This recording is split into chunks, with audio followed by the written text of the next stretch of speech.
This is Docs, a product I'm working on. If you want to join me into taking notes, or maybe even like ask your questions in here, it's collaborative. You can join using the short URL.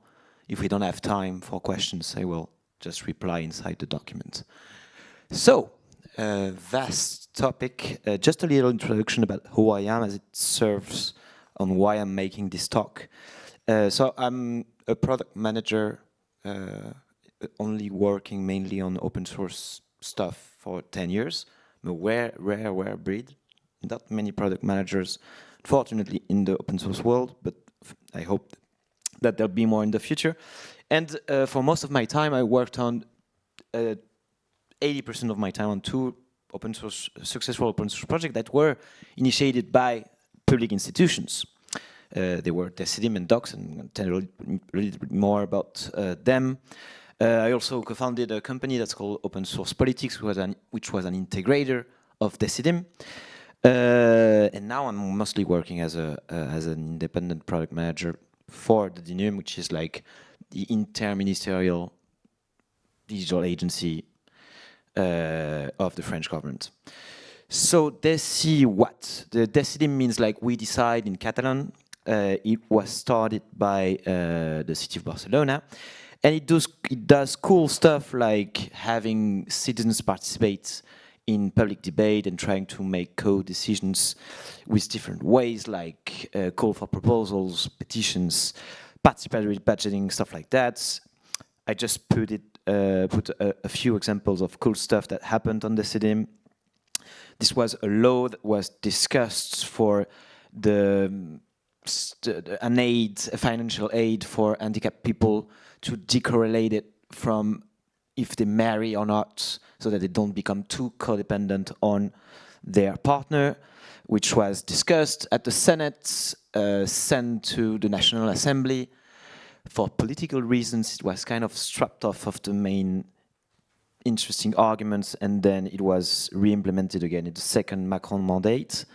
This was really cool as well, because this was a citizen panel, a few hundred citizens randomly selected, representative of society, that were that participated in a citizen convention. Like every weekend, they had experts telling them about the climate issues that we have. They were tasked with coming up with concrete proposals to tackle the climate and emergency at the French level.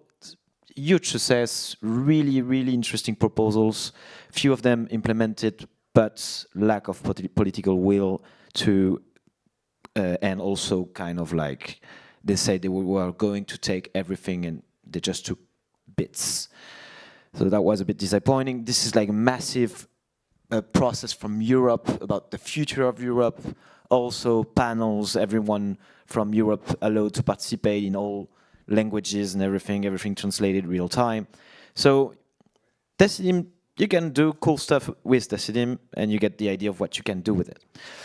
It's a huge open source success story. Like there are 500 instances in 30 countries in pretty much all continents, 250 cities and governments, 200 organizations using it, so public and private, over 3 million users worldwide, and it keeps going. It keeps on growing. The story is actually fascinating.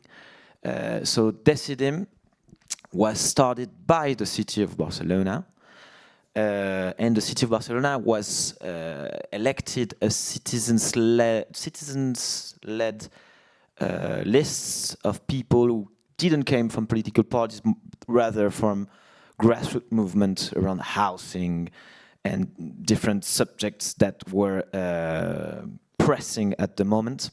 And they said, we want to do government differently, and we want to have people participate in how we manage the city for 4 years, and Barcelona is a massive city. So they say, okay, we need some kind of software to have as many people involved and to be as transparent as we can be, as we will put all information in that platform of like from the proposals and how it becomes policy at the city level. And they actually did it, which is fascinating, but the ways they did is even more fascinating.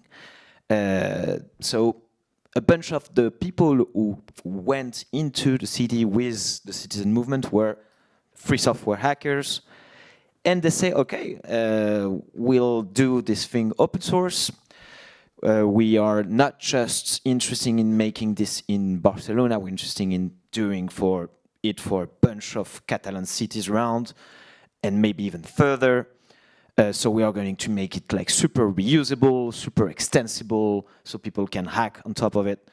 And that's what they did. And the way they did this was fascinating. Of course, they didn't have like all the dev power to actually build this in-house.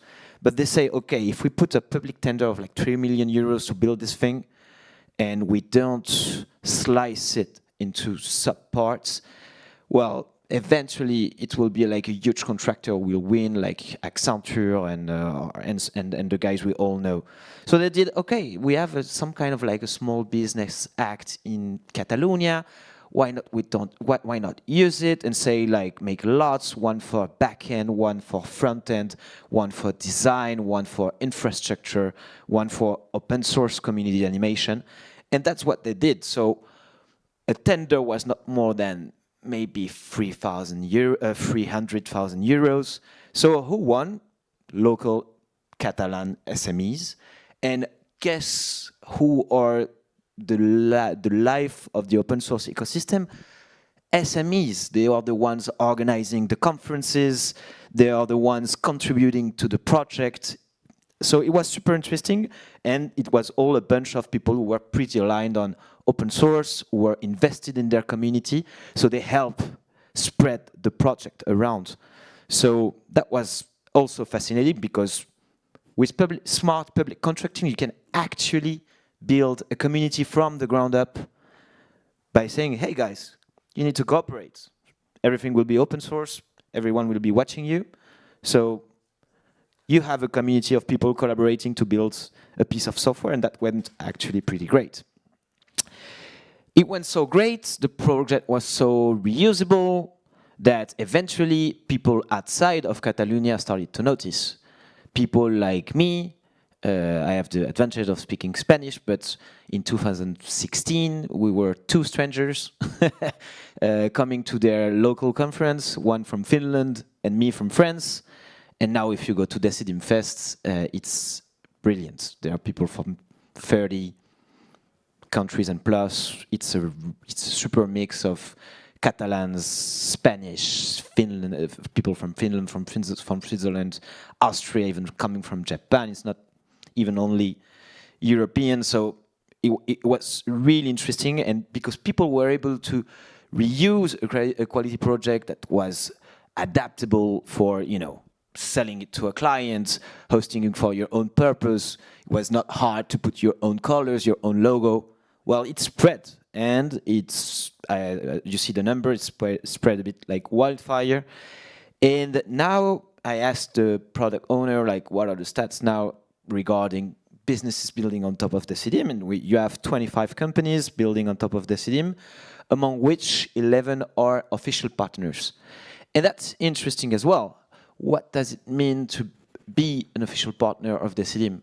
Well, they even thought of like what's a sustainable business model, and that's actually trying to tackle like how do they contribute back, not just only in code, but maybe in shared revenue to actually finance the project.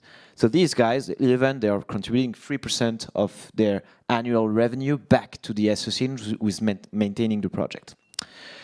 Speaking of the association, that was also an interesting topic. Like, okay, so, you know, you're in a political organization, political times move fast, eventually you will lose the next election, what will happen with the project? They tackle this, they say, okay, eventually we need to form an association that will be hosting the code and stewarding it and maintaining it for a few years, allowing different funding options they get funding from Barcelona, but they get funding from the Generalitat, which is like the region, but it allows also to get funding from the company. So having your own association to, host a project is a really good idea for independence and funding venues. So these guys are democracy guys. The project is also fascinating because it comes out of the brain of like political philosophy university professors. So I would suggest that you dive. They have a white paper. It's super interesting on like the kind of like the political theory that's standing behind this software project.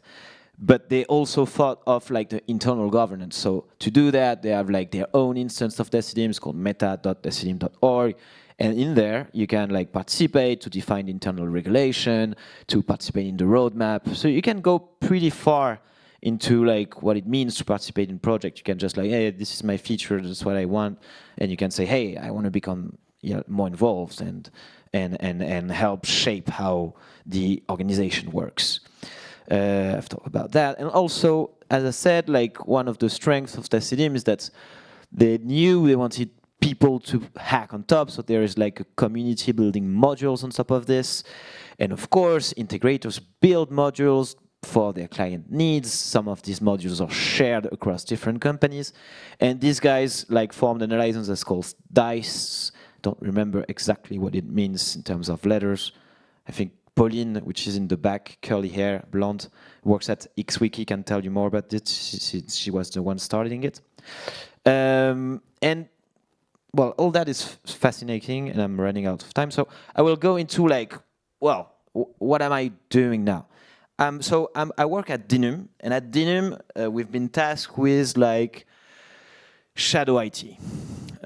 Basically, each ministry is independent on what they do for their IT, and especially for their collaborative products like text editing, video conferencing, and so on, which they began to buy frantically when COVID arrived.